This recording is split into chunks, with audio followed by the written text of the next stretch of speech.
Halo semuanya, apa kabar? Mudah-mudahan sehat selalu. Jumpa lagi dengan saya, Prof. Dentia Hulu di Perpenjaro Channel. Di video kali ini teman-teman, kita akan membahas mengenai surat edaran terkait dengan mekanisme dan persyaratan untuk peralihan P3K menjadi PNS.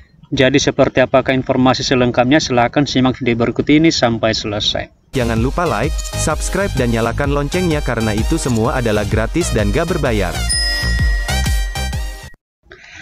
Oke lah Bapak Ibu dan teman-teman semua, di sini Badan Kepegawaian Negara atau BKN telah mengeluarkan surat edaran terkait dengan persyaratan dan mekanisme pemberian persetujuan untuk pegawai pemerintah dengan perjanjian kerja atau P3K yang akan melamar seleksi pengadaan pegawai aparatur sipil negara dan pemberhentian atas permintaan sendiri sebagai P3K.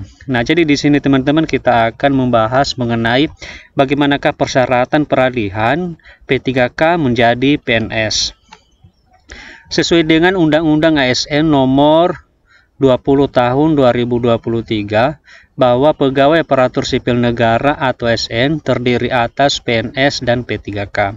Ini kita sudah jelas ya teman-teman bahwa pada saat ini atau sekarang ini ASN itu terdiri dari dua jenis, yang sebelumnya adalah hanya PNS saja, tetapi di sini sudah ada P3K. Kemudian di sini katanya bahwa PNS adalah warga negara Indonesia yang diangkat sebagai pegawai ASN secara permanen oleh pejabat pembina kepegawaian atau PPK dan memiliki NIP secara nasional. Kemudian sedangkan P3K adalah warga negara Indonesia pegawai ASN yang diangkat berdasarkan perjanjian kerja untuk jangka waktu tertentu guna melaksanakan tugas pemerintahan. Jadi kita sudah mulai jelas teman-teman bahwa ada perbedaan antara P3K dengan PNS.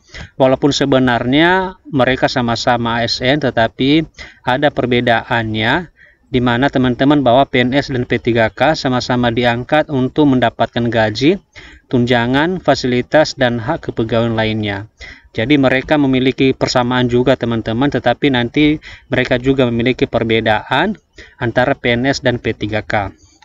Jadi perbedaan yang mendasarnya teman-teman yaitu terletak pada perjanjian kerjanya, di mana PNS itu bersifat permanen, sedangkan P3K itu adalah terbatas pada jangka waktu tertentu. Jadi itulah perbedaan antara PNS dengan P3K teman-teman. Karena P3K ini namanya adalah adanya perjanjian kerja. Jadi istilahnya ada kontrak tertentu atau masa kerja tertentu, sedangkan PNS ini adalah permanen yang sudah diangkat sebagai ASN. Kemudian meskipun sama-sama sebagai ASN, apakah P3K bisa beralih status menjadi PNS? Jadi inilah yang kita bahas teman-teman, bagaimanakah peralihan dari P3K menjadi PNS. Jawaban untuk pertanyaan tersebut teman-teman yaitu bisa. Jadi bisa kita katakan bahwa dari P3K bisa menjadi PNS, tetapi dengan mekanisme dan persyaratan yang diatur oleh pemerintah. Salah satunya adalah dengan diterbitkannya surat edaran nomor 14 tahun 2024 oleh BKN. Jadi pada surat edaran tersebut teman-teman di sana nanti dijelaskan bagaimanakah mekanisme peralihan dari P3K menjadi PNS. Kemudian surat edaran tersebut mengatur persyaratan dan mekanisme pemberian persetujuan dari PPK atau pejabat yang berwenang bagi P3K yang ingin melamar CPNS.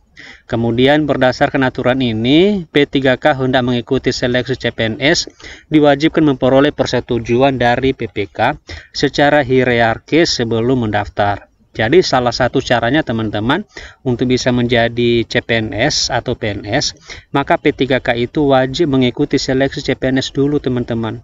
Jadi kalau misalnya lulus seleksi CPNS, maka nanti baru bisa diangkat menjadi CPNS. Tetapi kalau misalnya gagal, maka bisa kembali kepada P3K. Dalam hal ini, P3K yang ingin mendaftar seleksi CPNS wajib membuat surat permohonan sesuai dengan format yang telah ditentukan. Jadi sebelum nanti mengikuti seleksi CPNS teman-teman, maka itu harus ada surat permohonan dulu. Misalnya di tahun ini dibuka formasi CPNS, Kemudian misalnya saya adalah P3K, saya ingin menjadi PNS. Jadi langkah yang harus saya tempuh adalah saya harus mengikuti seleksi CPNS dan membuat surat dulu permohonan supaya bisa mundur dari P3K untuk sementara waktu selama saya mengikuti seleksi CPNS.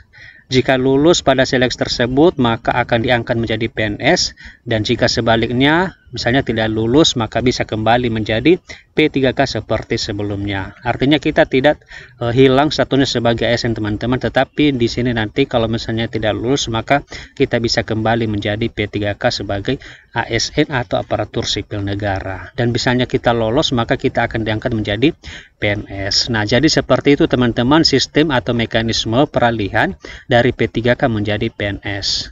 Oke teman-teman, demikian saja, semoga video ini bermanfaat. Terima kasih and see you in the next video. So high I'm hypnotized. What's up is down, what's left is right. Chasing stars and holding you. I can't see the end, but we'll see it through.